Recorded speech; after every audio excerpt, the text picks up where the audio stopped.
Gentlemen, we're going to be firing some micro rocks from Quest out in the front yard today. They're only supposed to go about 75 feet, so we will see. This first one's going up. It's the space shuttle. It comes ready to fly. 4, 3, 2, 1.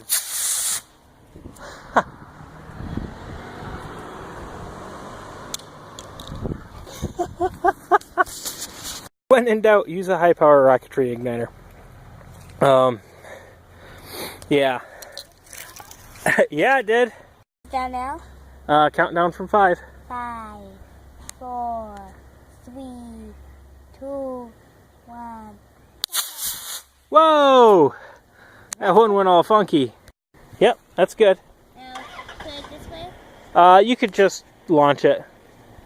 So, countdown from 5. 5, 4, 3, 2, 1. Oh, it didn't start that motor. Alright, now we gotta wait. There you go.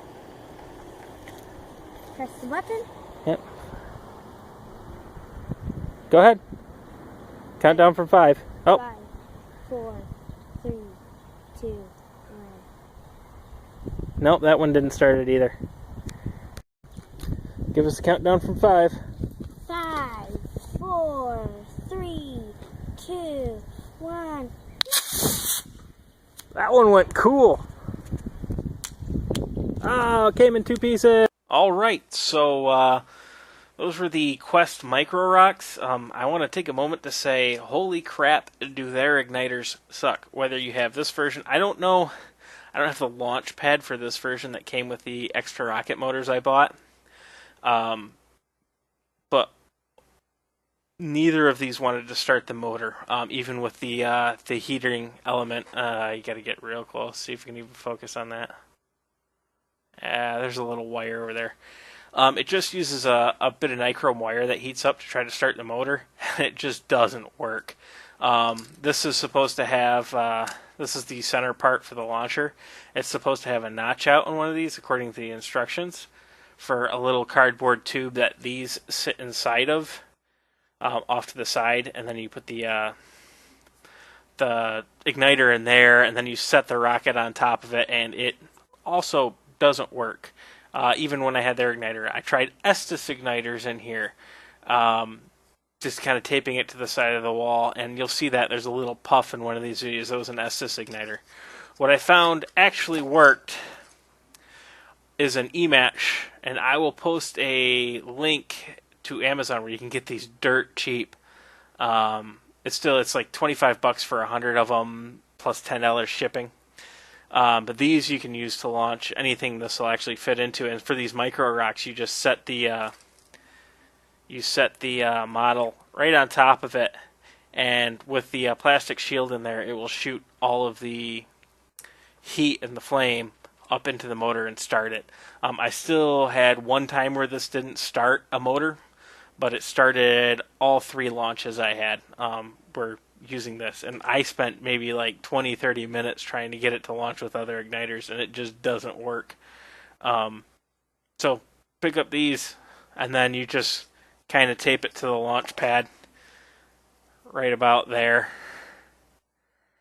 and then when the rocket sits on the launch pad, you can get it. Anyways, overall review, the models are actually fairly nice looking for as cheap as this was. I think the whole set was $25-30 on E-Rockets, and that comes with 6 motors. How many launch sets actually come with motors? We have a Space Shuttle, obviously, and a Saturn V.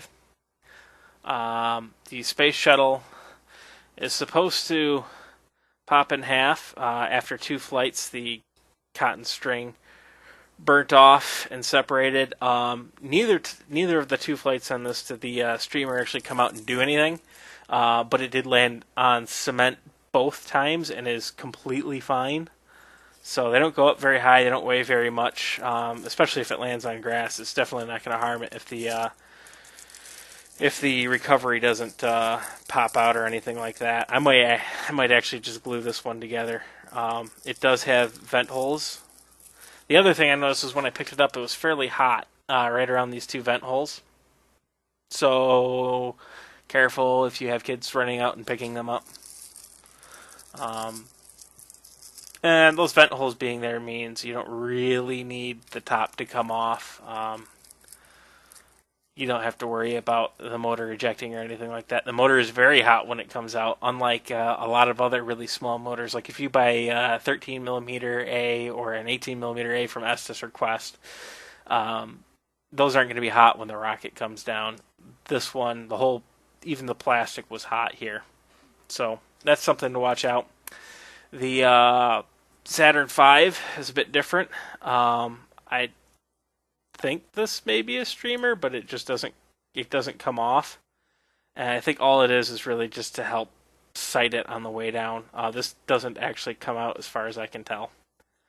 Though it does lock out, it's just a little bit of pressure to push it back in. And whereas this one is you just shove the motor in. Focus. It's just got like 3 clips around there. This one is actually a twist lock mechanism. You put the motor in here, and you put it in, and you twist lock it. It goes in there. Of course, the first time. There we go. I like that. I like it a lot. This one is the one that goes screwy, though. So I didn't only launch this one once. I didn't have too much time to play around with it today. I will probably launch it some more tomorrow. I'm going to launch some small ones at a park, probably, see if I can get my nephew. My niece was in this video. She was having a blast with me. That's it. If you like it, comment, subscribe, thumbs up, and I'll see you in the next one.